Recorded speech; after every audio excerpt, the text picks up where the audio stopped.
पुराण की जय। श्री कृष्ण देवपायन बलिव्यास जीव की जय। श्री शुक मुनि की जय। श्री शुक मुनि की जय। परीक्षित महाराज की जय। शनकादि ऋषिवृंदों की जय। नैमिषारण्य क्षत्रों की जय। आस्थान पुरुष की जय। गिरिधारी गोपाल आश्रम की जय। उपस्थित समस्त भक्तवृंदों की जय। उपस्थित समस्त मातृवृंदों की जय। मंदिर कमिटी भक्तवृंदों की जय। आपन अपन गुरुदेव की जय। आपन अपन इष्टदेव की जय। आज के आनंद की जय। जय जय श्री राधे निताई गौर हरि। सर्वो वेदांतो सारहि श्रीमद्भागवतम मृष्यते तद्रसामृतमिति पितस्य नयन्यत्र सारति कश्चित्। परमहंस शिरोमणि सुखदेव गोस्वामी पाद আসন্ন মৃত্যুগ্রস্ত মহারাজ পরীক্ষিতের সভাতে গিয়ে যেভাবে ভাগবতের কথা পরিবেশন করেছিলেন এবং ভাগবত কথা পরিবেশন করতে করতে নবম স্কন্ধেতে যখন গিয়ে উপস্থিত হয়েছিলেন সেখানে নববিধা ভক্তির তত্ত্ব কথা আলোচনা করতে গিয়ে অম্বরীশ মহারাজের চরিত্র কথা তুলে ধরে বলেছিলেন অম্বরীশ মহাভাগ সপ্তদিবা মহীপতি।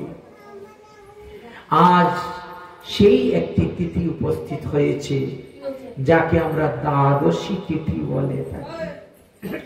অম্বরীশ মহারাজ রামচন্দ্রের পূর্বপুরুষ ছিলেন। তিনি সূর্যবংশে জন্মগ্রহণ করেছেন। অযোধ্যার রাজগদ্দিতে তিনি রাজত্বও করেছেন। তিনার সঙ্গে বহুবার দেবর্ষি নারদ এসে সাক্ষাৎ করেছেন। পৃথিবী ভ্রমণ করতে করতে এসেছিলেন। কারণ অম্বরীশ মহারাজই একমাত্র নববিধা ভক্তির অঙ্গ যাজন করেছিলেন। যদিও সত্যযুগে প্রহ্লাদ মহাশয় বলে গিয়েছেন শ্রবণম কীর্তনম বিষ্ণু স্মরণম পাদ সেবনম অর্চনম বন্ধনম দাস্য সত্য আত্মনিবেদনম, কিন্তু তিনি নিজেও করতে পারেন না। 1 লক্ষ বৎসর পরমায়ু তো তিনার এমনিই ছিল সত্যযুগ। তারপরে তপস্যা করে তিনি লাভ করলেন 1 মন্বন্তর কাল পরমায়ু। অর্থাৎ প্রহ্লাদ মহাশয় এখনো জীবিত আছেন। 71টা সত্য যুগ, 71টা ত্রেতা যুগ, 71টা দাপর যুগ, 71টা কলিযুগ যদি গত হয় তাহলে প্রহ্লাদ মহাশয়ের নিত্য লীলায় প্রবিষ্ট হবে। তিনি এখনো লীলা করতেছেন, তিনি এখনো জীবিত আছেন। এত মাত্র 28তম কলিযুগ যাচ্ছে, অর্থাৎ 28টা সত্য যুগ, 28টা ত্রেতা যুগ, 28টা দাপর যুগ গিয়েছে, 28তম কলিযুগ চলতেছে। তাহলে 71 থেকে 28 বাদ দিলে পরে আর কত সত্য, কত ত্রেতা, কত দাপর, কত কলি পরে আছে, তার তো অন্ত নেই। কিন্তু প্রহ্লাদ মহাশয় নববিধা ভক্তির অঙ্গ যাজন করতে পারেন না, পেরেছিলেন অম্বরীশ মহারাজ। তাই অম্বরীশ মহারাজের সঙ্গে সাক্ষাৎ করার জন্য, দর্শন করার জন্য দেবর্ষি নারদ গিয়ে উপস্থিত হয়েছিলেন। দেবর্ষি নারদকে পাদ্যার্ঘ্য দিয়ে দণ্ডবতে প্রণাম করে বললেন, নারদ মুনি, আপনি কৃপা করে বলুন তো কিভাবে হরির সাধন করলে, ভজন করলে, তপস্যা করলে তাড়াতাড়ি ভগবান পদপদ্ম লাভ করা যাবে। বলে একটাই মাত্র উপায় হলো তুমি শ্রীধাম বৃন্দাবনে চলে যাও, আর বৃন্দাবনে গিয়ে প্রতিটি হরিবাসর ব্রত পালন করো। একাদশী সংযুক্ত দ্বাদশীকে হরিবাসর বলা হয়। দ্বাদশীর প্রথম অংশটাকে হরিবাসর বলা হয়। যেমন গতকালকে আমরা উৎপন্ন একাদশী ব্রত পালন করেছি, আজকে আমাদের দ্বাদশী, কিন্তু দ্বাদশীর প্রথম বাক্যে হরিবাসর বলা হয় বলে দ্বাদশীর প্রথম বাক্য ত্যাগ করে পালন করতে হয়। যার কারণে আজকে আমাদের 10:39 গতে গিয়ে পালন করতে হয়েছে, না হলে এত বেলা হয় না। অন্যান্য সময় সূর্য উদয়ের 2-4 মিনিট 5 মিনিটের মধ্যেও পালন হয়, এমনটাও দেখা যায়। কিন্তু আজকে বিশেষ তিথি। এই দ্বাদশী দিনের নিয়ম কি? নিয়ম হয়েছে একাদশী সংযুক্ত দ্বাদশীতে ব্রত করে দ্বাদশীর মধ্যেই আপনি পালন করবেন। তবে পালনের পূর্বে যদি সাধুগুরু বৈষ্ণবের সেবা দিয়ে পালন করতে পারেন তাহলে আরো অতি উত্তম। পালনেতে যদি ভগবানের প্রসাদ আপনি নিয়ে হাতে নেন এবং তুলসী পাতা মিশ্রিত ভগবানের প্রসাদ নিয়ে পালনের মন্ত্র বলে যদি আপনি পালন করেন তাহলে এই পালনের দ্বারাই আপনি 1 কোটি একাদশী ব্রতের ফল লাভ করতে পারবেন। এই পালনের দ্বারাই আপনি শতকুলকে উদ্ধার করতে পারবেন। কারণ ব্রত করার পর আপনার এই ব্রত ফল আপনার পিতৃকুল, মাতৃকুল, শ্বশুরকুল যাকে দান করবেন সেই নরক থেকে মুক্তি লাভ করতে পারেন। একজন একাদশী পরায়ণ ব্যক্তি তো শতকুল উদ্ধার করতে পারেন। এমনই একাদশীর মহিমার কথা বর্ণন করছেন।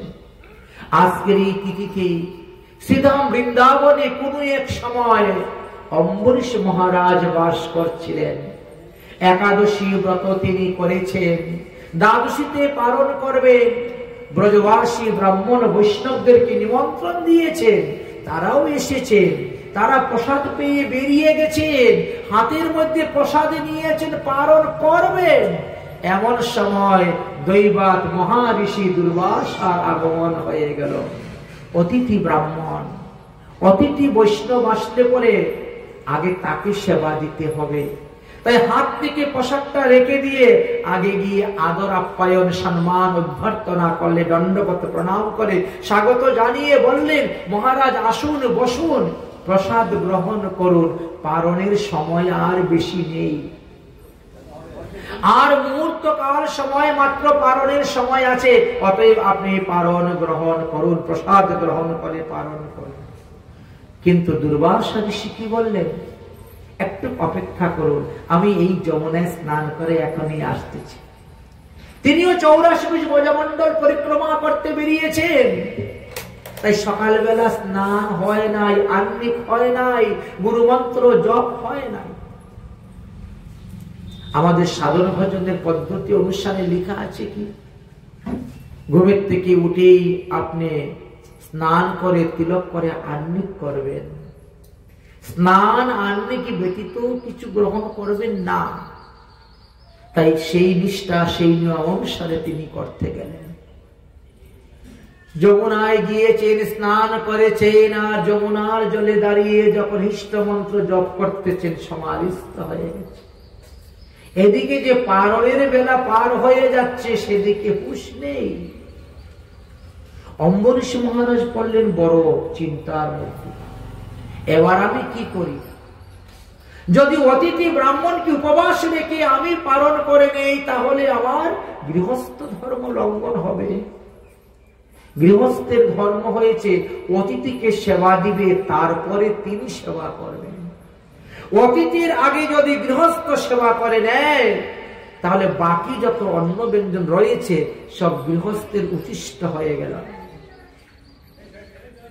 আর গৃহস্থ তার উচিষ্ট যদি কোনো সাধুগুরু বৈষ্ণবকে খাওয়ায় তাহলে তার আরো পাপ উৎপন্ন হবে। এই জন্য অতিথিকে উপবাস রেখে কখনো গৃহস্থকে ভোজন করতে নাই। আবার তিনি যদি ভোজন না করেন, পালন না করেন, তাহলে একাদশী ব্রতের ফল নষ্ট হয়ে যাবে। নির্দিষ্ট সময়ের মধ্যে যদি আপনি পালন করতে না পারেন তাহলে 1 বৎসরে আপনি যতগুলো একাদশী ব্রত করেছেন সব কয়টা একাদশী ব্রতের ফল বিস্ফল হয়ে যায়। তাই বড় চিন্তার মধ্যে পড়ে গেছে। জ্ঞানী গুণী পণ্ডিতদেরকে জিজ্ঞাসা করলেন, হে পণ্ডিতগণ, আপনারা এখন আমাকে উভয় সংকট থেকে উদ্ধার করুন। দেখেন শাস্ত্রে কোনো পথ আছে কি না।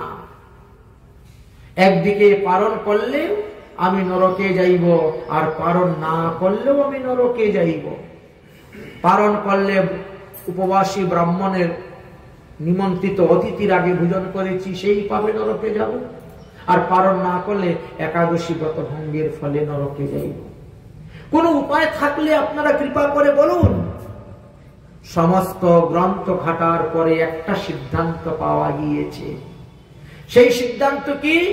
বিষ্ণুর চরণামৃত পান করলেই পালন হয়ে যায়। ভগবানের স্নান করানো যে চরণামৃত, সেই চরণামৃত পান করলেই আপনার পালন হয়ে যাবে। আচ্ছা, চরণামৃতটা তো জল, তাই না? কিন্তু জল পানকে তো আহার বলা হয় নাই কোন শাস্ত্রে। আমরা বাঙালিরা বলে থাকি জল খাবো, তাই না? কিন্তু জল কিন্তু আহারের মধ্যে পড়ে না, এটা আমরা বলি, কিন্তু ওটা আহারের মধ্যে পড়ে না। জল পান করা অর্থে ব্যবহার হয়ে থাকে। এই জন্য জল পানকে শাস্ত্র অনুসারে আহার বলা হয় না। শাস্ত্রে বলছে অতিথিকে উপবাস রেখে তুমি আহার করবে না, জল পানে তো নিষেধ নেই। অতএব বিষ্ণুর চরণামৃত জল, অতএব তুমি বিষ্ণুর চরণামৃত পান করো, এতেই তোমার পালন করা হয়ে যাবে। অম্বরীশ তো তাই করেছিলেন, পালনকে রক্ষা করেছিলেন। তিনার ভক্তিতে সন্তুষ্ট হয়ে গিয়েছিলেন ভগবান, যার কারণে অম্বরীশ মহারাজকে রক্ষা করার জন্য সর্বদাই সুদর্শন চক্র প্রস্তুত থাকত। কিন্তু দুর্বাসা ঋষির একটু অহংকারের কারণে, একটু ভুল বুঝাবুঝি ব্যতিক্রমের কারণে ক্রোধ এসে গেল। ক্রোধ এসে গেল, মাথার থেকে জটা ছিঁড়ে ফেললেন, কৃত্যা অনল উৎপন্ন হয়ে গেল। কৃত্যা অনলকে আদেশ দিলেন, যাও রাজা অম্বরীশকে পুড়িয়ে মারো। সেই আগুন যখন ছুটলো পুরানোর জন্য, অম্বরীশ এক পা পিছনে হাঁটলেন না, তিনি দাঁড়িয়ে আছেন, তিনি ভগবানকে স্তুতি করলেন। সঙ্গে সঙ্গে সুদর্শন চক্র আসলো, ওই কৃত্যা অনলকে বিনাশ করে দুর্বাসা ঋষিকে বিনাশ করতে গেল। দুর্বাসা ঋষি তখন নিজের প্রাণ রক্ষার জন্য তিনি দৌড়ে পালালেন। তিনি যেদিকে দৌড়ে যাচ্ছেন সেই দিকেই সুদর্শন চক্র যাচ্ছে। চলতে চলতে চলতে চলতে তিনি ব্রহ্মার কাছে গিয়েছিলেন। ব্রহ্মা বলেন, আমি তোমাকে রক্ষা করতে পারবো না। যিনি বৈষ্ণব দ্রোহী তাকে রক্ষা করা যায় না, যাও তুমি এখান থেকে পালাও। সঙ্গে সঙ্গে তিনি সেখান থেকে পালালেন। কোথায় যাবেন? যাও তুমি মহাদেবের কাছে যাও, তুমি তো মহাদেবের ভক্ত, তুমি মহাদেবের অংশ অবতার। দেবাদিদেব মহাদেবী এক অংশে দুর্বাসা ঋষি রূপে উৎপন্ন হয়েছিলেন, তাই বলছেন যাও তুমি মহাদেবের কাছে। কিন্তু মহাদেবের কাছে যখন গেলেন, তখন তিনিও বলছেন, আমি তোমাকে রক্ষা করতে পারবো না, অতএব তুমি ভগবান বিষ্ণুর কাছে যাও। আচ্ছা, ভগবান বিষ্ণুর কাছে তিনি গেলেন। ভগবান বিষ্ণুও বলছেন, অহম ভক্তা পরাধীনাম মহিব স্বতন্ত্রদীনা। দেখো, মহাদেব থেকে আরম্ভ করে সমস্ত দেবগণ দেবীগণ আমার অধীনে থাকে, কাজ করতেছে, আর আমি ভক্তের অধীনে। যে ভক্ত আমাকে যেভাবে ভজে আমি তারে সেভাবে ভজি, এমন স্বভাবে। গীতাতে বলে গেছেন না, যে যথা মাং প্রপদ্যন্তে তাং তথৈব ভজাম্যহম। অতএব আমি তোমাকে রক্ষা করতে পারবো না, তবে আমি তোমাকে উপদেশ দিতে পারি। কি উপদেশ? যে ভক্তের কাছে হইবে যার অপরাধ, সে সেই ভক্তের কাছে গিয়ে ক্ষমা চাইবেন। তিনি যদি তাকে ক্ষমা করে দেন, তাহলেই তো হয়ে গেল, আমার কাছে আসতে হবে না।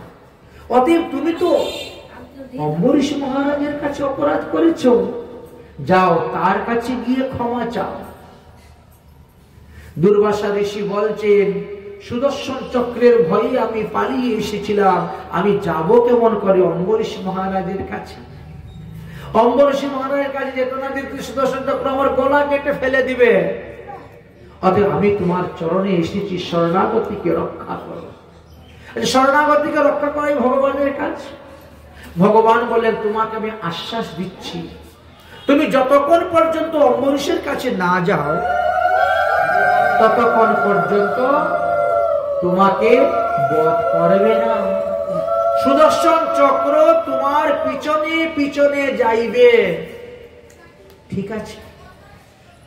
দুর্বাসা ঋষি আসলেন, উপস্থিত হলেন, অম্বরীশ মহারাজের চরণে লুটিয়ে পড়লেন। অম্বরীশ মহারাজ দুর্বাসা ঋষিকে চরণতল থেকে তুলে বক্ষে আলিঙ্গন করলেন।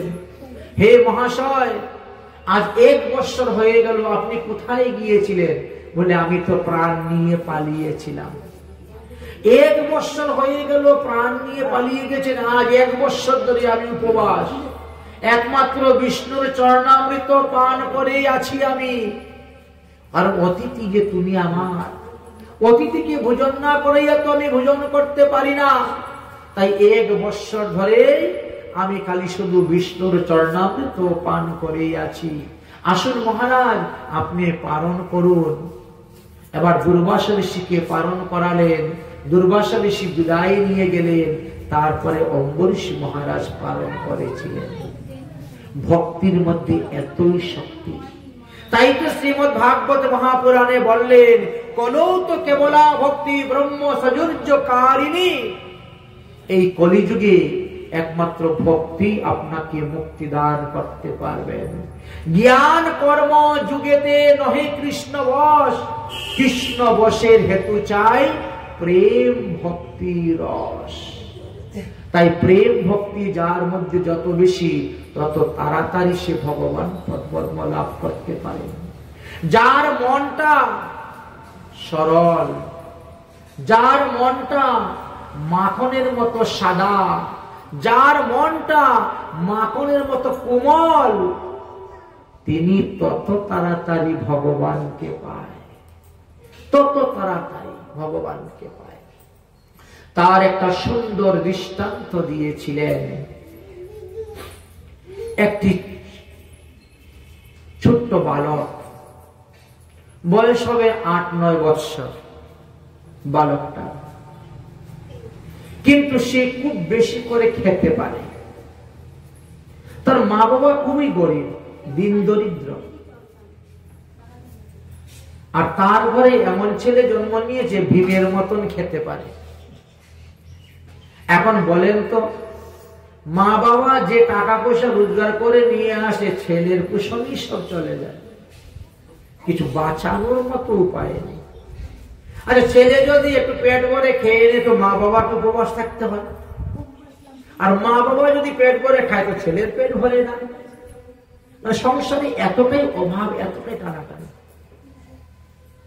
আর ছেলের খাবারও কি, মানে দিনের মধ্যে কিছুক্ষণ পরপরই একবার খেতে হয়, কিছুক্ষণ পরপরই খেতে হয়, ভীমের মতন।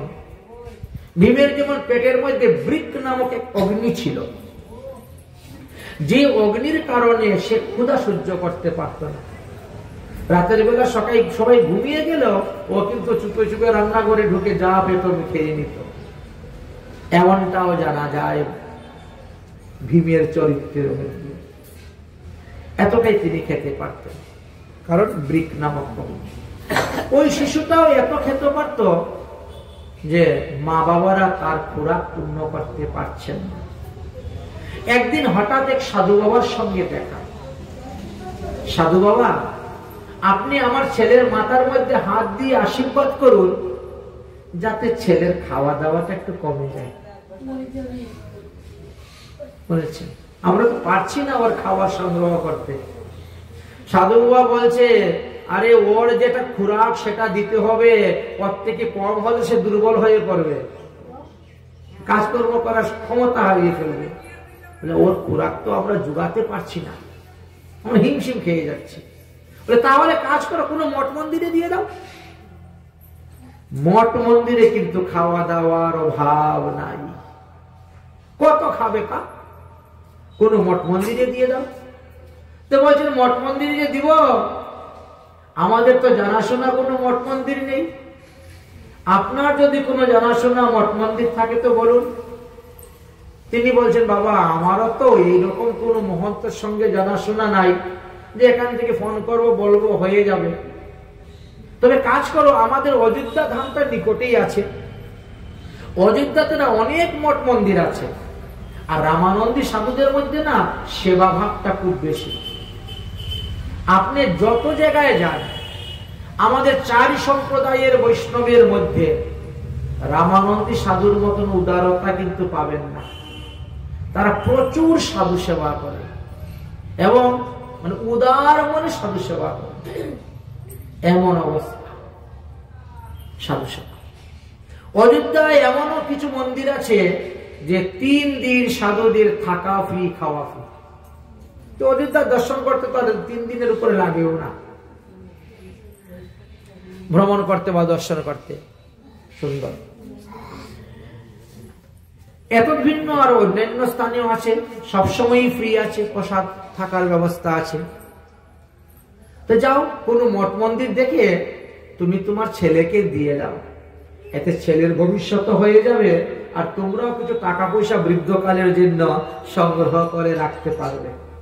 সব সময় তো আর কাজকর্ম করা যায় না, এই জন্য যৌবনে মানুষ টাকা রোজগার করে রাখে, বৃদ্ধকালে ব্যবহার করার জন্য, খরচ করার জন্য রেখে। এই জন্য ছেলেকে নিয়ে রওনা হয়েছেন অযোধ্যার দিকে। সরজু নদীর তীরে তীরে যাচ্ছেন, অনেক মঠ মন্দির আছে, কাকে কি বলবেন কি আর কারোর সঙ্গে জানা নেই, শোনা নেই, চিনা নেই। হঠাৎ করে দেখেন এক মন্দিরের সিঁড়িতে বসে এক সাধু বাবা মালা জপ করতেছে। আচ্ছা, সাধু বাবাকে দেখতে শুনতে একটু নাদিস নুদিস আছে। আচ্ছা, যদি কোন সাধুকে দেখে নাদিস নুদিস বলে বোঝা যায়, তাহলে মনে করবেন যে এই মন্দিরে মানে খাওয়া দাওয়াটা একটু ভালো আছে, তাই না? না হলে সাধুর শরীরে তো চেহারা নাদিস নুদিস হবে কেন? তাহলে নিশ্চয়ই খাওয়া দাওয়াটা একটু ভালো আছে। তাই তিনি গিয়েছেন। সাধু বাবা জয় শ্রীরাম। হ্যাঁ জয় শ্রীরাম বেটা, বলিয়ে কি বাবা এই মন্দিরের মহান্ত কে? কেন? না না, মহন্তের সঙ্গে আমার একটু দরকার ছিল। আরে বাবা আমি তো মহন্ত, বল তোর কি দরকার? অনেক সাধু দেখবেন সাধারণ ভাবে থাকে না, চিনবার কোনো উপায়ই নেই। অন্তরটা মহান না, অন্তর মহান না হলে তো মহান্ত হওয়া যায় না। যাদের অন্তর মহান হয়ে গেছে, মহান্ত হয়ে গেছেন, তাদের কাছে তো সব সমান। তুলসী পাতা যেমন ছোট বড় সব সমান, তাদের কাছেও তাই। সবার সঙ্গে বসবে, সবার সঙ্গে কথা বলবেন, সবার সঙ্গে চলবেন, সবার সঙ্গে বসে খাবেন, সব সমান। এমনটি হয়ে গেছে। বল কি সমস্যা? বাবা আমারই ছেলেটা না এত বেশি খেতে পারে, আমরা তার খোরাক জোগাতে পারি না। প্রতিদিন 6-7 বার খায়, মানে কয়েক ঘন্টা পরেই একবার তাকে খেতে দিতে হয়, কয়েক ঘন্টা পরেই একবার খেতে দিতে হয়। এত খেতে পারে, তো আমরা তো এত খাবার দিতে পারি না। যদি কৃপা করে আপনার মন্দিরে রেখে দেন তাহলে তো ভালো হয়। শুনেছি মঠ মন্দিরে নাকি খাওয়া দাওয়ার কোনো অভাব নাই। হ্যাঁ ঠিকই, রেখে দাও, আমার মন্দিরে রেখে দাও, তোমার ছেলের খাওয়া দাওয়ার কোনো অভাব পড়বে না। খাওয়া দাওয়ার জন্য তোমার ছেলে কোনো কষ্ট পাবে না। বয়স তো কম, 8-9 বছর মাত্র বয়স।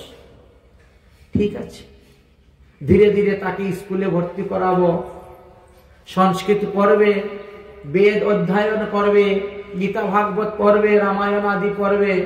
ওকে আমাদের মন্দিরে দান করেই দিয়ে চলে যাবে। অল্প বয়সের তো ছেলে, দেখবে কাজে লেগে যাবে। একটা মাত্র ছেলে তো, ও ঠিক আছে। আরে এই ছেলে যদি বৈষ্ণব হয় তোমার শতকুল উদ্ধার হয়ে যাবে। সঙ্গগুলি তো লোহা জলে বাসে। আমরা যার যেমন সঙ্গ করি সে সেরকম বর্ণ ধরতেছি। আজ একটা ছেলেকে তুমি স্কুলে একটা হোস্টেলে পাঠাও, দেখো তার একরকম হবে, আর একটা মন্দিরে রাখো তার অন্যরকম হবে স্বভাব চরিত্রগুলা। যে যেরকম লোকের সঙ্গ করবে সেই রকমই বর্ণ ধারণ করে। আমি কথা দিলাম তোমার ছেলে খাওয়া দাওয়ার জন্য বিন্দু মাত্র কষ্ট পাবে না, দুঃখ পাবে না, চিন্তা করিও। তোমার যখন ইচ্ছা হয় তখন তুমি আসিও তোমার ছেলেকে দেখার জন্য, ছেলের সঙ্গে সাক্ষাৎ করার জন্য তুমি আসিও। তোমার জন্য 24 ঘন্টা মন্দিরের দরজা খোলা। তোমার ছেলে তুমি তো আসবেই দেখতে। ঠিক আছে, একদিন থাকলেন, থেকে দেখলেন যে ঠিকই তো মন্দিরে খুব গান বাজনা হয়, নাচ কীর্তন হয়, খাওয়া দাওয়া উৎসব পঙ্গত খুব ধুমধাম। ছেলে তো একদিনই সন্তুষ্ট খুশি, বাবা আমি মন্দিরে থেকে যাব। ঠিক আছে ভালো। মন্দিরে থেকে তো চলে গেলেন। এমন একটু পরে ছেলে বলে, গুরুদেব খেতে হবে প্রসাদ। এই কে আছিস রে, ওকে একটু প্রসাদ দিয়ে দে। 1-2 ঘন্টা যেতে না যেতে আবার বলে, গুরুদেব হ্যাঁ একটু প্রসাদ পেলে ভালো হয়। এই কে আছিস রে, প্রসাদ দে।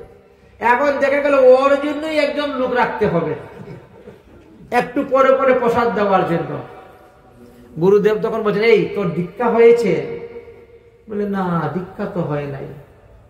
তাহলে কাজ কর, তুই কালকে দীক্ষা নিয়ে নে। দীক্ষা নিব কেন? আরে বাবা, দীক্ষা নিলে পরে তুই নিজের হাতে রান্নাঘরে ঢুকে নিয়ে খেতে পাবে। তোমার দীক্ষা হয়ে যায় যে তুমি রান্নাঘরে ঢুকে তোমার নিজের হাতে যা খুশি তুমি নিয়ে খেতে পারো।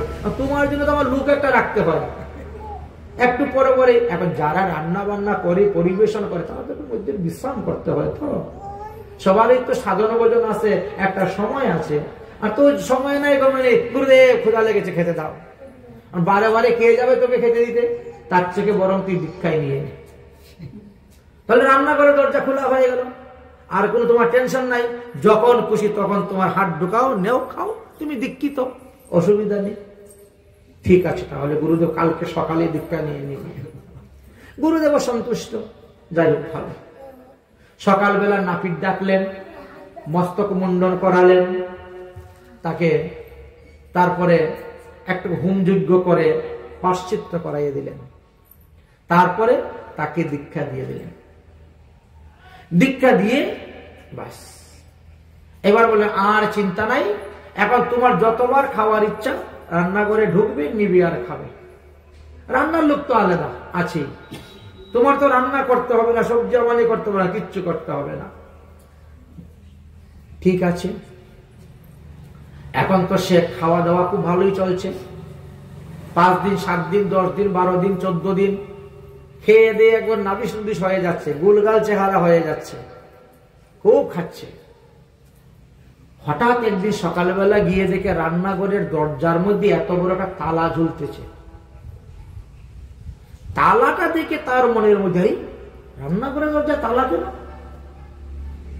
বিশেষ চিন্তার মধ্যে পড়ে গেছে, দৌড়ে গিয়েছে, গুরুদেব গুরুদেব গুরুদেব, রান্নাঘরের দরজার মধ্যে তালা মারা কেন? বলে, বাবা আজকে তো একাদশী ব্রত, তাই। ওটা আবার কি? হ্যাঁ, আমার মন্দিরে নিয়ম আছে, 15 দিন চকাচক খাবেন, কিন্তু একাদশী দিন নির্জলা ব্রত থাকবেন, তাই রান্নাঘরের দরজায় তালা। শুনে তো তার পঞ্চ আত্মা যেন দেহ থেকে বেরিয়ে চলে যাচ্ছে, ধ্রাম করে গুরুদেবের চরণে পড়ে গেছে। গুরুদেব আমি মরে যাব, আমি মরে যাব, যদি আজকে রান্নাঘরের দরজা বন্ধ হয়, তালা বন্ধ হয়, তাহলে খেতে পারবো না, মরে যাবো, বাঁচাও সাধু বাবা বলে না। গুরুদেবের চরণে পরে কান্না শুরু করছে। আর মরবি কেন? এই দেখতো আমরা এত লোক থাকি উপবাস, আমরা তো কেউ মরি না। যে একদিন না খেলে কেউ মরে? কেউ মরবে না একদিন না খেলে। না গুরুদেব আমি সহ্য করতে পারবো, গুরুদেব মরে যাব। গুরুদেব কান্না কি আর কান্না শুরু করেছে। গুরুদেব তখন কি করবেন, নিরুপায়। এখন একটা পদ্ধতি বার করলেন, শুন, ওই যে পানি ফল আছে না, ওই পানি ফলকে খোল্লরের মধ্যে কুটলে পরে দেবে, আটার মতন পাউডার হয়ে যাবে। আর আলু, কাঁচকলা, সন্দুক লবণ, গোলমরিচ, গব্যঘৃত নিয়ে, কড়াই, হাতা কলটি নিয়ে চলে যা মাঠের মধ্যে। ওদিকে ওই নদীর তীরে তীরে আবার জঙ্গল আছে, জঙ্গলের মধ্যে কাঠ আছে, কাঠ উঠ এনে 3টে ইট বসিয়ে কোথায় রান্না করে খেয়ে নিস। মন্দিরে খাওয়া যাবে না, কারণ ওটা মন্দিরের নিয়ম। একাদশী দিন রান্নাঘরে চুলা জ্বলবে না।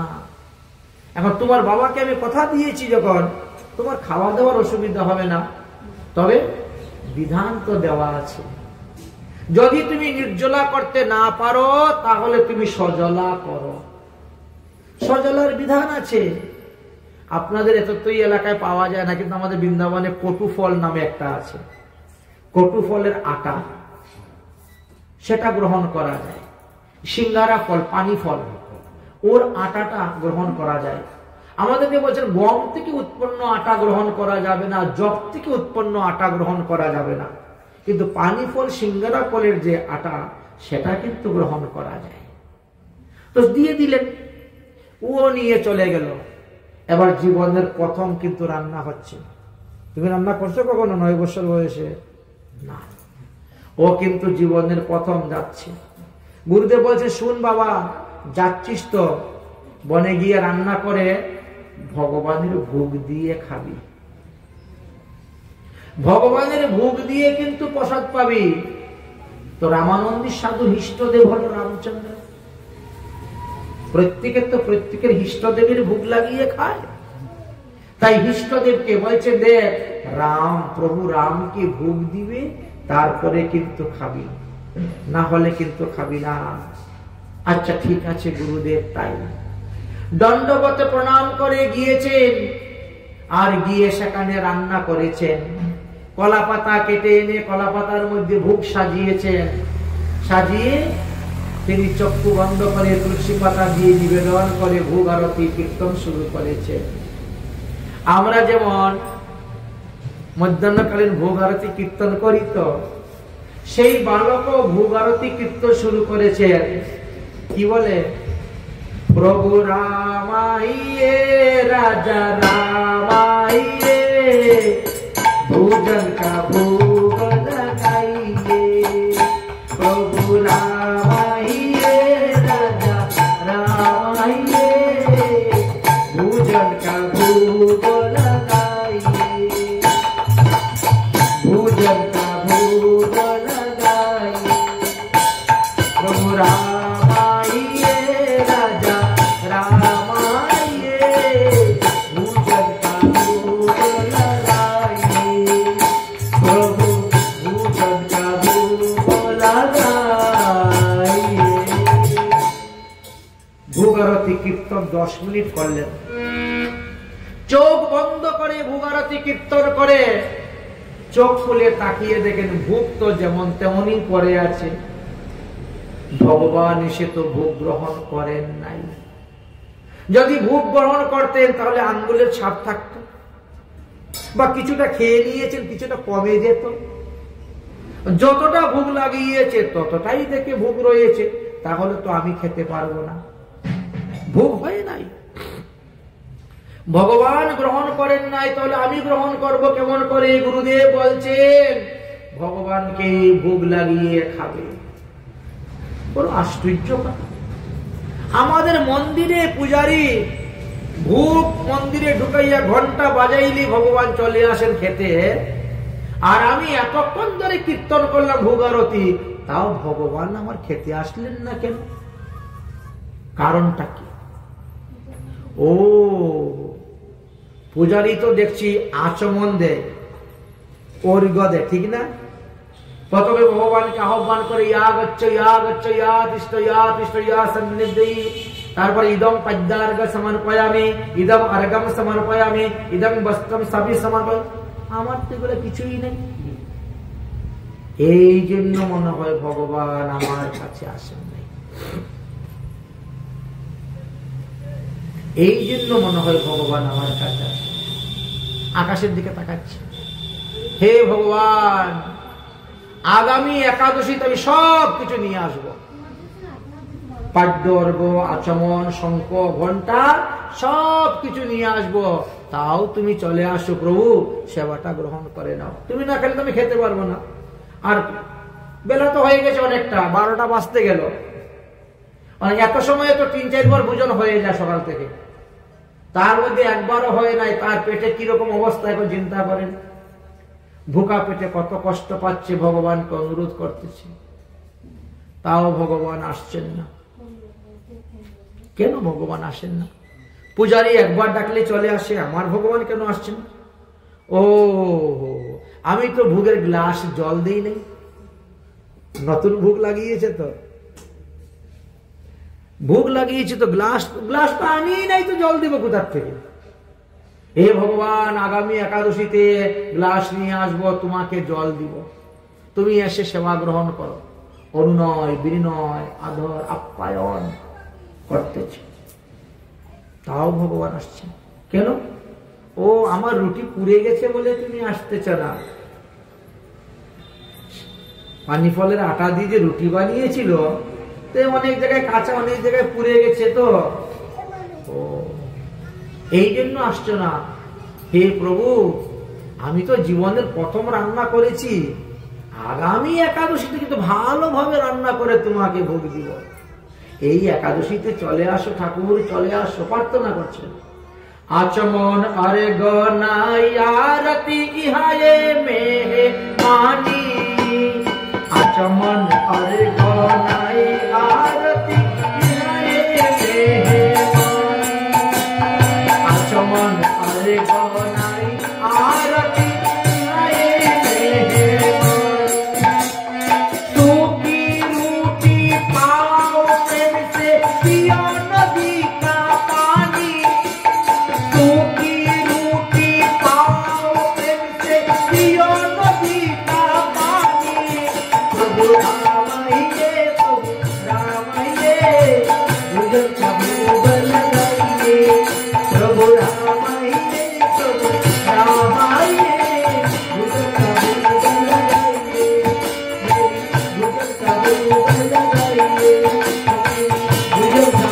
लगाइए, आचमन अर्घ नाई आरती इहाई हे मेहमानी, निमंत्रण। सूखी रोटी पाओ प्रेम से पियो नदी का पानी। निमंत्रणটা কিরকম দেখেছে? আমার এই শুকা রুকা রুটি তুমি এখানে খাও, আর সূর্য নদী থেকে জল খাও। আমি তো আনি নাই গ্লাস, তো কি করবো? সুকি রুটি পাও প্রেম সে পিও নদী কা পানি। ভগবানকে ডাকতেছে আর কাঁদতেছে কেন? গুরুদেব যে বলছেন ভোগ লাগিয়ে খাবি, ভোগ না লাগিয়ে খেতে পারবি না, আর ভগবানে না খাইলে তো ভোগ হয় না। কি ব্যাপার? তাও কেন ভগবান আসতেছেন না? মনে হয় ভগবান মন্দিরে গিয়ে বসে আছেন, কারণ মন্দিরে তো প্রত্যেকদিন 12টার সময় ভোগ লাগে, ওখানে নিমন্ত্রণ দেওয়া আছে ভগবানের যে প্রতিদিন 12টার সময় কিন্তু আমার মন্দিরে ভোগ লাগে, তুমি আসবা। এই জন্য মনে ভগবান গিয়ে মন্দিরে বসে আছে খাওয়ার জন্য। কিন্তু আজকে তো আমাদের মন্দিরে তালা বন্ধ, রান্না করে তালা বন্ধ। ওখানে গেলে তো ভগবান খেতেও পারবে না। আমি এখানে উপবাস থেকে মরবো, আর ভগবান ওখানে উপবাস থেকে মরবে। এ ভগবান, আমাদের মন্দিরে যেও না, আমাদের মন্দিরে যেও না, মন্দিরে দরজা আজকে বন্ধ, তালা বন্ধ। তুমি আমার কাছে আসো, আমার কাছে আসো। আরে আমার কাছে আসলে শুকা রুকা কিছু তো খেতে পারবে, মন্দিরে গেলে কিছুই পাবে না। ভগবানকে বলতেছেন, যদি তুমি আমার দেওয়া ভোজন না করো, তাহলে তোমাকেও আজকে উপবাস থাকতে হবে। তোমাকে উপবাস থাকতে হবে, ভগবানকে তিনি বলতেছেন। কারণ মন্দিরের দরজা বন্ধ, তালা বন্ধ। তাই ভগবানকে তিনি অনুরোধ করতেছেন, আচমন अर्घ नाई आरती इहाये मेहमानी, आचमन अर्घ नाई आरती इहाये मेहमानी। सूखी रोटी पाओ प्रेम से पियो नदी का पानी, सूखी रोटी पाओ प्रेम से पियो नदी का पानी। प्रभु रामाइये रज रामाइये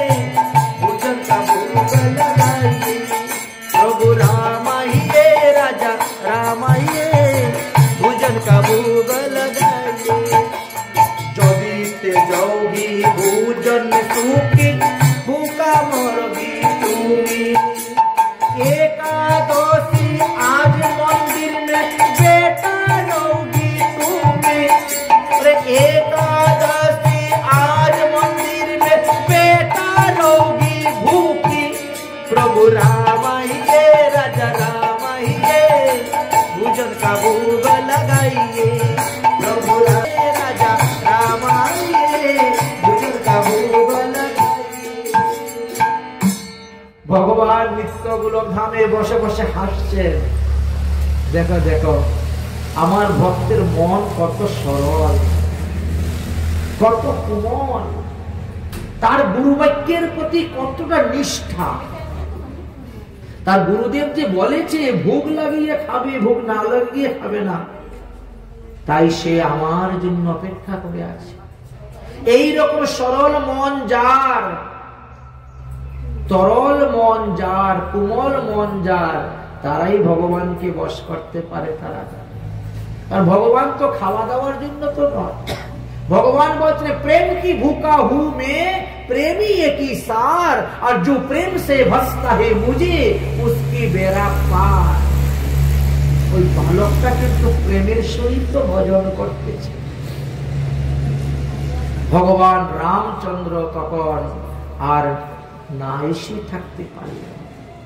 ভগবান তো যে ভক্ত তিনাকে যেভাবে ডাকে তিনি সেই রূপ ধারণ করে তার সামনে আসেন। যে যেভাবে ডাকবে ভগবানকে তিনি সেই রূপেই তার সম্মুখে এসে প্রকট হবেন। রাম ভক্তের কাছে রাম রূপে প্রকট হয়েছে। সে তো চক্ষু বন্ধ করে ভগবানকে ডাকতেছে আর বলতেছে, অনুরোধ করতেছে, মন্দিরে গেলে কিন্তু তুমি আজকে উপবাস থাকবে, খেতে পারবে না, অন্তত তোমাকে আমার কাছে আসলে তো সুকা রুকা যাই হোক কিছু পাবে। ভক্ত আমি এসে গেছি, এসে গেছি শব্দ শুনে যখন চোখ ফিরে তাকালো তখন ভগবানকে দেখতে পেল। সাক্ষাৎ রামচন্দ্র দেখেছেন। ভজনের মতো ভজন করলে দেখেন অল্প দিনেই ভগবান পাওয়া যায়। পেয়ে গেল। আরে প্রভু আসুন আসুন। রামচন্দ্র রূপ দর্শন চিত্রের মধ্যে দেখতেছে, বিগ্রহের মধ্যে দেখতেছে, সাক্ষাৎ শ্বাস টাঙ্গে লম্বা হয়ে পড়েছে। প্রভু এত বিলম্ব কেন আপনার আসতে? সেই কখন থেকে ভোগ লাগিয়ে আমি ভোগ আরতি কীর্তন করতেছি, আপনার এত বিলম্ব কেন আসতে? বলছে অনেক দূর তো, এই জন্য আসতে একটু দেরি হয়েছে। আর তারপরে তুমি তো হঠাৎ আমাকে নিমন্ত্রণ দিয়েছ। আমাকে যারা সেবা দেয় না তারা আগের থেকে নিমন্ত্রণ দিয়ে রাখে তো। হ্যাঁ এটা ঠিক কথা। আমরা অধিবাস দেই না, নাম যজ্ঞ আদি করতে গেলে অধিবাস দেওয়া হয় না, ওটা নিমন্ত্রণ দেওয়াই। কোন উৎসব অনুষ্ঠান করতে গেলে সবাইকে তো আমরা আগের থেকেই নিমন্ত্রণ দিই। এখন যদি আপনি কাউকে ফোন করেন, হ্যালো আমাদের মন্দিরে উৎসব চলে প্রসাদ পেতে, বলে আমার হয়ে গেছে, রান্না করে ভোগ দিয়ে প্রসাদ পেয়ে নিয়েছি, আমি আর যাব না। ঠিক আছে প্রভু, আমি কিন্তু নিমন্ত্রণ দিয়ে দিলাম, আমার আগামী একাদশী কিন্তু দেরি করবেন না। ঠিক আছে, বসুন বসুন প্রভু বসুন, দেরি করবেন না, কারণ আপনি সেবা না পারলে তো আমি সেবা করতে পারি না, গুরুদেবের আদেশ, অতএব আপনি সেবা গ্রহণ করুন। ভগবান রামচন্দ্র কি করবেন? নদীতে গিয়ে হাত পা ধুইলেন। সূর্য নদীতে গিয়ে হাত পা ধুয়ে এসে বসে গেলেন। বসে এখন ভক্তের দেওয়া দ্রব্য তো প্রেমের সহিত গ্রহণ করছে। খুব স্বাদ হয়েছে, খুব ভালো হয়েছে, খুব উত্তম হয়েছে। ভক্তের সঙ্গে গল্প করছেন আর প্রসাদ পাচ্ছেন। ভক্ত চেয়ে দেখে পাতা তো খালি হয়ে যাচ্ছে এদিকে, যা রান্না করেছিল রামচন্দ্র সব খেয়ে নিচ্ছেন। হঠাৎ করে তার নজর, সর্বনাশ, আর ভগবান রামচন্দ্র যদি সবকিছু খেয়ে নেয় তো আমি খাবো কি? পেটের ক্ষুধা তো, তার পেট জ্বলতেছে, আর বলতেও পারে না কিছু। একবার ভগবান রামচন্দ্রের মুখের দিকে তাকায় আর একবার পাতের দিকে তাকায়, থালা দিয়ে। আচ্ছা ভগবান তো সব জানেন, অন্তর্যামী, তারপরেও তিনি কিন্তু রসিক না, রসিকতা করতে ভালোবাসেন। তো কি ব্যাপার ভক্ত, তুমি আমার মুখের দিকে তাকাচ্ছ, আমার পাতের দিকে তাকাচ্ছ, ব্যাপারটা কি? বলে না, আপনি যে সেবা গ্রহণ করতেছে, উফ মুদ্রাটা না খুব সুন্দর লাগতেছে। মুদ্রা, ভগবানের সেবা করতেছেন যে পঞ্চপ্রাণ মুদ্রা, মুদ্রাগুলো খুব ভালো লাগছে, গ্রাস মুদ্রা। ভগবান বলছে ঠিক আছে ভক্ত, তাহলে আমি যাচ্ছি, এখন নদীতে গিয়ে হাত ধুয়ে নেই, ধুয়ে আমি চললাম, তুমি বাকিটা প্রসাদ পেয়ে নিও। আচ্ছা প্রভু ঠিক আছে, কিন্তু যাওয়ার সময় বলে দিলাম কিন্তু আগামী একাদশীরও কিন্তু নিমন্ত্রণ রইল, দেরি করবেন না, আমি ভোগ লাগাইলেই চলে আসবেন। হ্যাঁ ঠিক আছে, ভোগ লাগাইলেই চলে আসবেন, তুমি কিন্তু ঘন্টা নিয়ে আসিও, আচমন নিয়ে আসিও। হ্যাঁ আমি ঘন্টা, পাদ্যর্ঘ, আচমন সবকিছু নিয়ে আসবো, আমি ভোগ লাগিয়ে ঘন্টা বাজাইলেই তোমাকে চলে আসতে হবে, দেরি করা যাবে না, আমি তো ক্ষুধা সহ্য করতে পারি না। ঠিক আছে ঠিক আছে। ভগবান রামচন্দ্র চলে গেলেন, ভক্ত ভগবানের সেই অদরামৃত পেলেন। অদরামৃতের এমন গুণ, প্রসাদের সর্বদুঃখ হাবিস্বাদ। সারাদিন চলে গেল, আর কোনো ক্ষুধা নাই, পিপাসা নাই, কিচ্ছু নাই। বাসনপত্র ভালো করে ধুয়ে মুছে গুছিয়ে নিয়ে মন্দিরে রওনা। গুরুদেব বলছেন কি ব্যাপার? হ্যাঁ গুরুদেব হয়েছে সেবা, ঠিক আছে বিশ্রাম করো। পরের দিন সকাল থেকে তো আবার 24 শুরু হয়ে গেছে। 15 দিন একেবারে চকাচক খাওয়া দাওয়া হয়েছে। তারপরে আবার একাদশী এসে গেছে, আবার দেখে দরজায় তালা মারা। গুরুদেব আজকে দরজায় তালা মারা কেন? বলে আবার একাদশী চলে এসেছে, একটু তাড়াতাড়ি চলে আসতো। বলে হ্যাঁ বাবা, সুখের দিনটা বোঝা যায় না, তাড়াতাড়ি চলে যায় সুখের দিন, দুঃখের দিনটা যেতে একটু কষ্ট হয়। 15 দিন হয়ে গেছে, আবার একাদশী চলে এসেছে। গুরুদেব কেন এই একাদশী উপবাস থাক? পারবো না, পারবো না। আচ্ছা গত একাদশীতে কটার সময় খেয়েছিস? 12টা। 12টা? তাহলে তো বেশ ভালোই, তাহলে এইবার একটু দেরি করবে, 1টার সময় প্রসাদ পাবে, 2টার সময় প্রসাদ পাবে। আস্তে আস্তে অভ্যাস করতে করতে দেখবে কয়েক মাসের মধ্যে তোর অভ্যাস হয়ে যাবে, নির্জলা থাকলে আর তোর কষ্টই হবে না। ঠিক আছে গুরুদেব।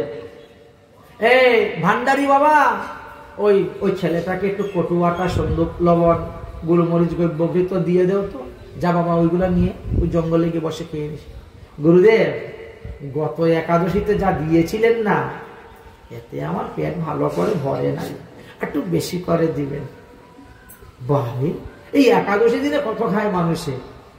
একাদশী দিনে অন্যান্য দিনের মতো বেশি করে খেতে নাই, একাদশী দিনে অল্প আহারই করতে হয়। না তবু আর একটু বাড়িয়ে দিলে ভালো হয়। ঠিক আছে ঠিক আছে ভান্ডারি বাবা দিয়ে দাও, ছেলেটা খেতে পারে তো, এটা একটু কটু তো খাওয়া দাওয়ায় দিয়ে দাও। ভান্ডারি বাবা গত একাদশী থেকে ডবল ডবল জিনিস দিয়েছে, সেই ডবল জিনিস নিয়ে রান্না করেছে। রান্না করে এবার 2টা থালার মধ্যে ভোগ সাজিয়েছে। ভগবান রামচন্দ্র 1 থালায় খাবেন, আমি 1 থালায় খাবো, তাহলে আর কম পড়বে না আমার ভাড়া। বলছেন এমনি কি বলে যে জন কৃষ্ণ বোঝে সে বড় চতুর, দেখেছেন? ভগবান তো আগের একাদশীতে সবই খেয়ে নিলেন, তো আমিও আজকে ডবল এনেছি, 1 থালা ভগবানের জন্য, 1 থালা আমার জন্য। আমি আর অপেক্ষা করবো কেন? আবার উনি খাওয়ার পরে আমি খাবো, উনি ওনার খাবে, আমি আমার খাবো, ভুক্ত হয়ে গেল ভগবানের। বড় চতুর। সুন্দর করে ভোগ সাজিয়ে টাজিয়ে ঘন্টা বাজিয়ে আরতি কীর্তন শুরু করে দিয়েছে।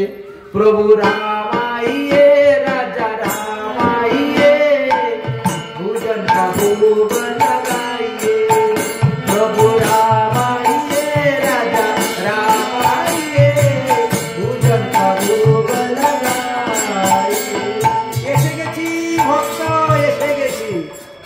আগের থেকে নিমন্ত্রণ দিলে বেশি পরিশ্রম করতে হয় না, মাত্র গানটা ধরেছি, ভোগ আরতি গান পূর্ণ করতে হয় না। আর 2-4টা আকর পদ গাইতে না গাইতে ভগবান চলে এসে গেছে।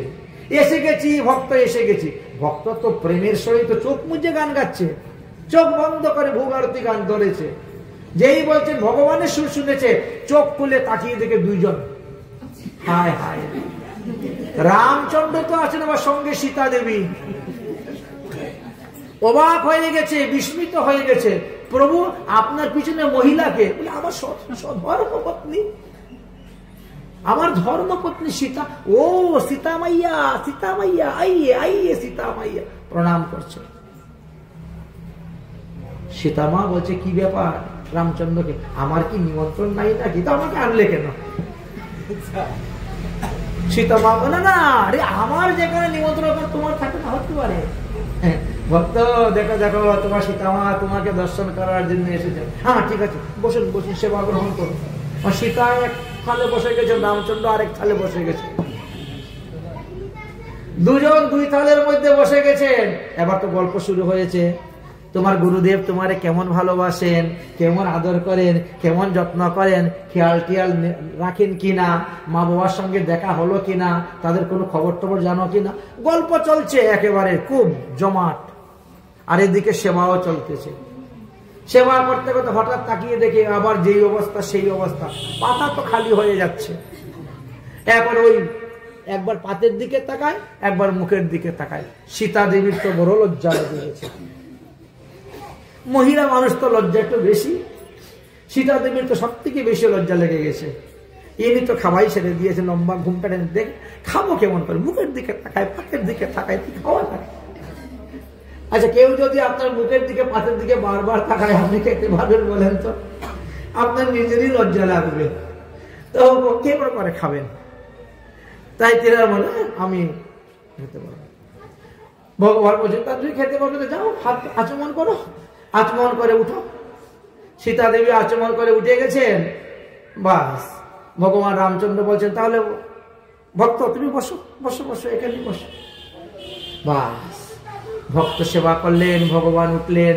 এবার আমরা তাহলে চললাম, তুমি সেবা গ্রহণ করো, আমরা চললাম। প্রভু আগামী একাদশীতেও কিন্তু দেরি করবেন না, নিমন্ত্রণ কিন্তু রইল। প্রত্যেক একাদশীতেই আপনার নিমন্ত্রণ। আমি ভোগ আরতি গাই আর না গাই, ভোগ লাগাইয়া ঘন্টা বাজাইলি চলে আসবেন। আচ্ছা ঠিক আছে বাবা, তাই হবে। দুই একাদশী চলে গেল, তৃতীয় একাদশী যখন উপস্থিত হয়েছে তখন বলছে গুরুদেব আর একটু বাড়িয়ে দিবেন। গুরুদেব বলছে কিরে তুই কত খাস রে একাদশী দিন, এই যত একাদশী যাচ্ছে ততই বলছে আর একটু বাড়িয়ে দিবেন, আর একটু বাড়িয়ে দিবেন। হ্যাঁ না গুরুদেব একটু বাড়িয়ে দিলে ভালো হয়। আচ্ছা ঠিক আছে, ভান্ডারী বাবা 3 গুণ দ্রব্য দিয়ে দাও প্রথম একাদশী।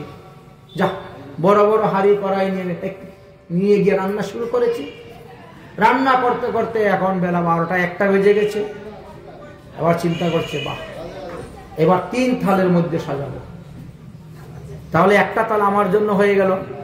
মনের আনন্দে 3টা থালের মধ্যে ভোগ সাজিয়েছেন, তুলসী পাতা দিয়ে ভোগ নিবেদন করে চোখ মিজে ডাকতে শুরু করছেন, প্রভু রামাইয়ে রাজা রামাইয়ে ভোজন খাবো লামাইয়ে, প্রভু রামাইয়ে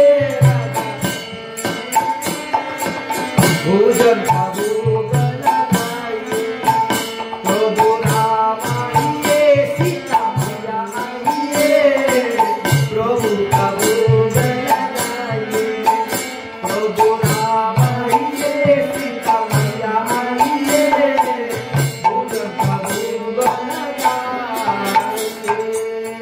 এসে গেছি ভক্ত, এসে গেছি। চোখ খুলে দেখে 3 জন।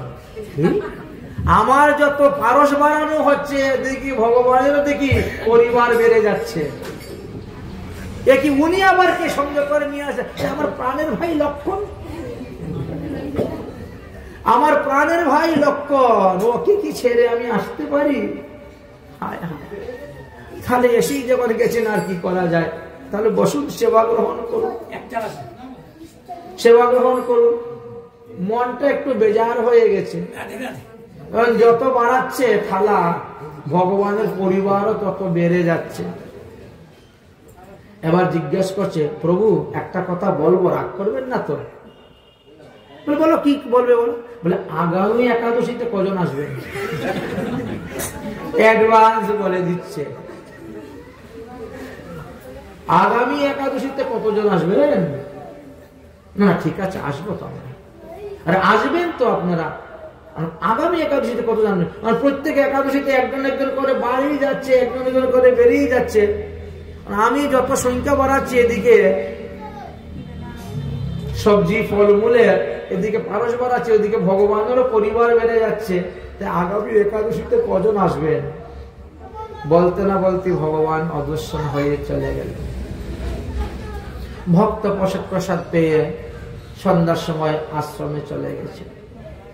চতুর্থ একাদশীর দিন যখন উপস্থিত হলো, তখন গুরুদেবকে বলছেন, গুরুদেব আর একটু বাড়িয়ে দিবেন।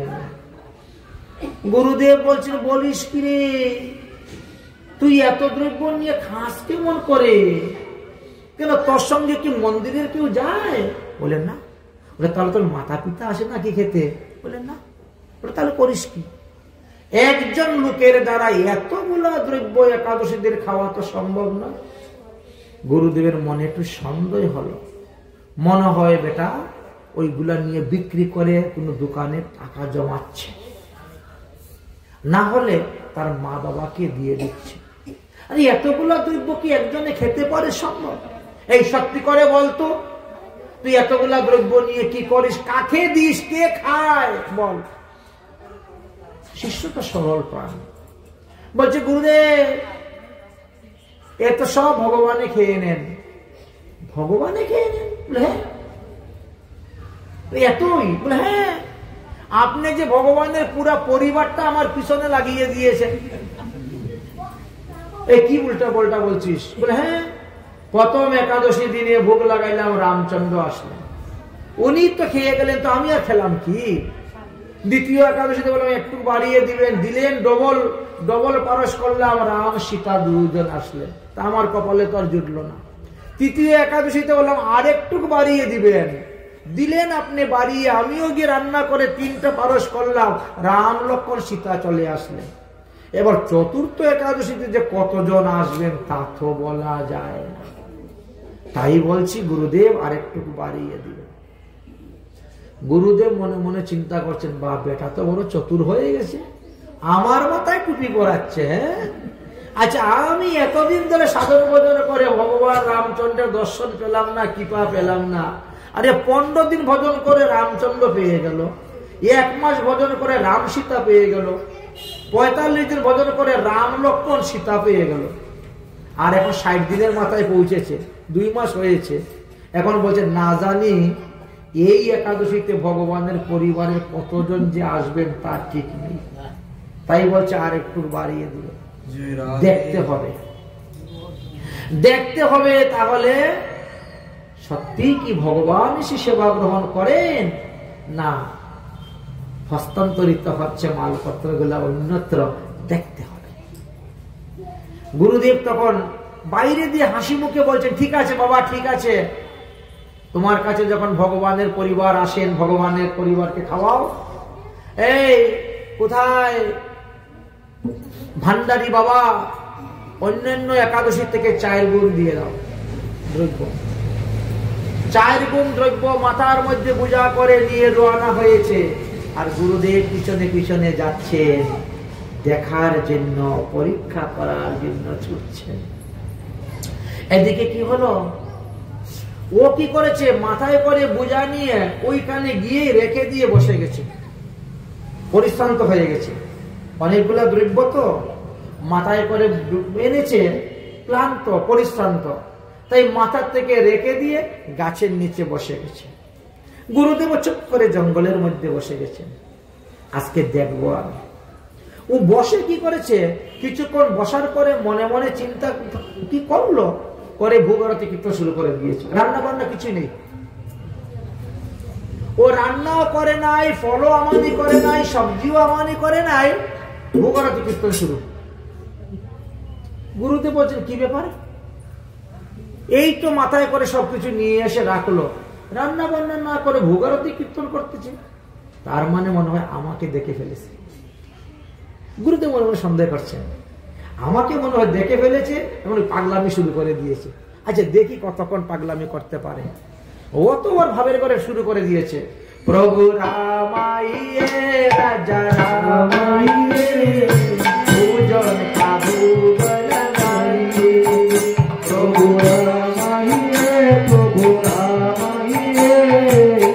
भोजन का भोग लगाइए। सीता मैया आइए, लक्ष्मण भैया आइए, भोजन का भोग लगाइए। सीता मैया आइए, मैया आइए, भोजन का भोग लगाइए।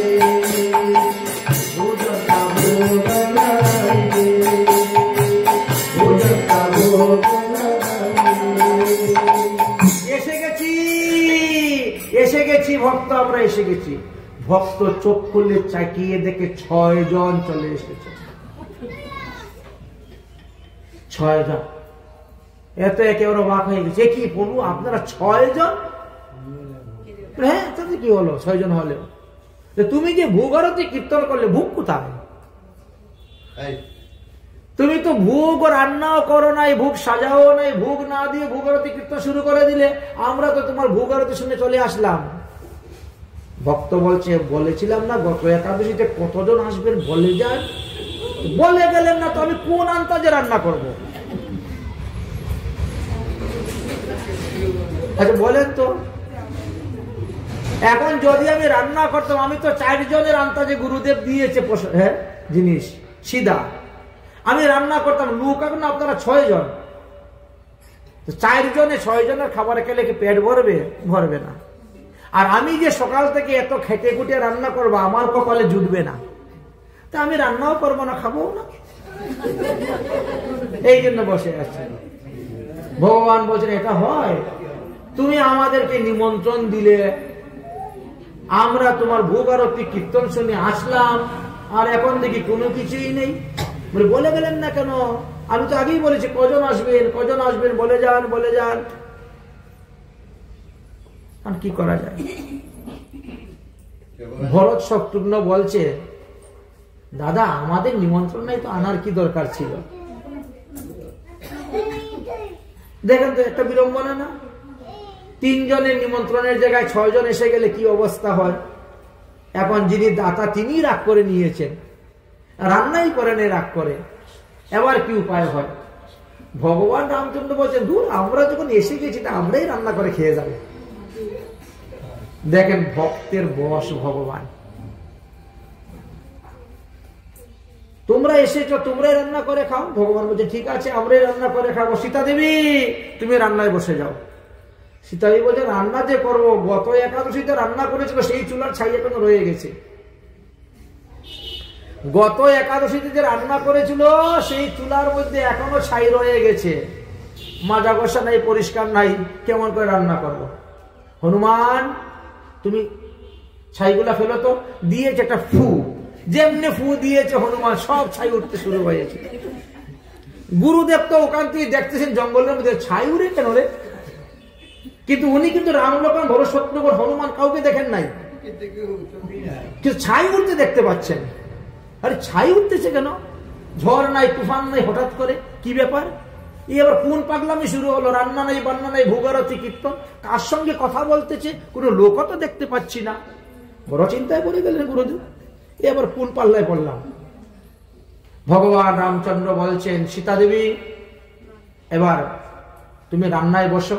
হনুমান ফু দিয়ে কি করলে? সর্বনাশটা করলে, চতুর্দিকে ছাই করে দিয়েছ, ঝাড়ু দাও। হনুমান তার লেজ দিয়ে ঝাড়ু দিচ্ছে।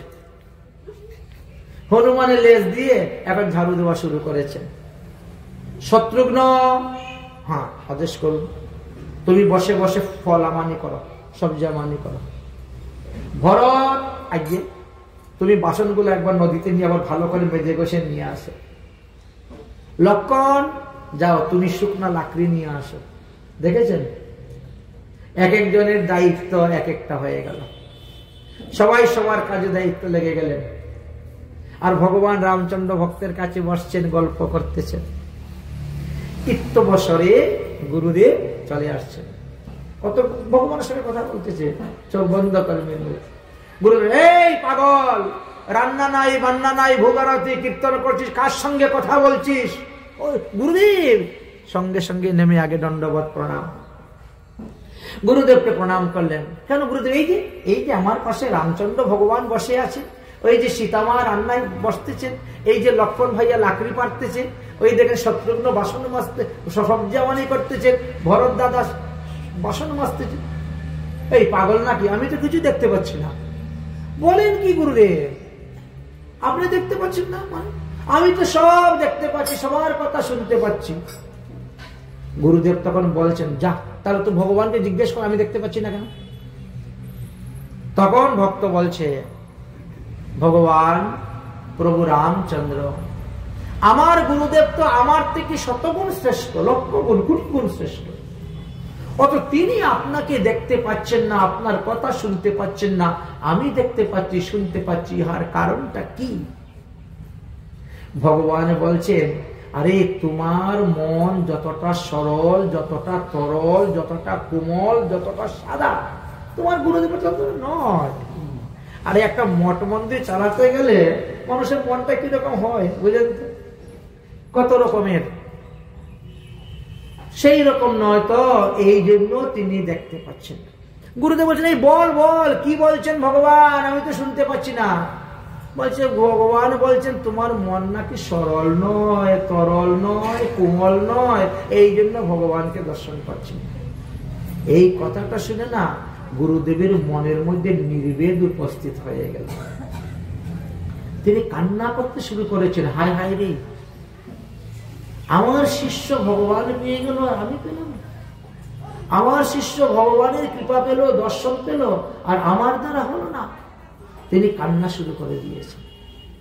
শিষ্য তখন আর স্থির থাকতে পারলেন না। তিনি বলছেন, হে প্রভু রামচন্দ্র, দেখেন আমার গুরুদেব কাঁদতেছেন,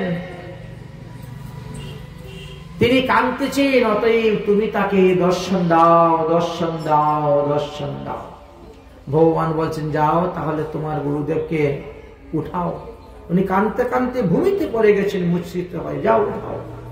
যখন শিষ্য গিয়ে ধরে উঠাইল, এমনি তিনি রাম লক্ষ্মণ ভরত শত্রুঘ্ন সবাইকে দর্শন করতে পেয়ে গেলেন।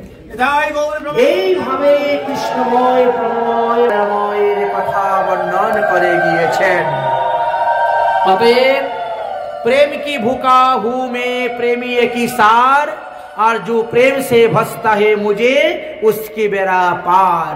তাই ভগবানকে প্রেমের সহিত যদি ভজন করা যায় তবেই ভগবান পাদপদ্ম লাভ করা যায়। তার একটি উদাহরণ আমরা এতক্ষণ আস্বাদন করলাম। এখন আমাদের ভোগ আরতির সময় এসে উপস্থিত হয়ে যাচ্ছে।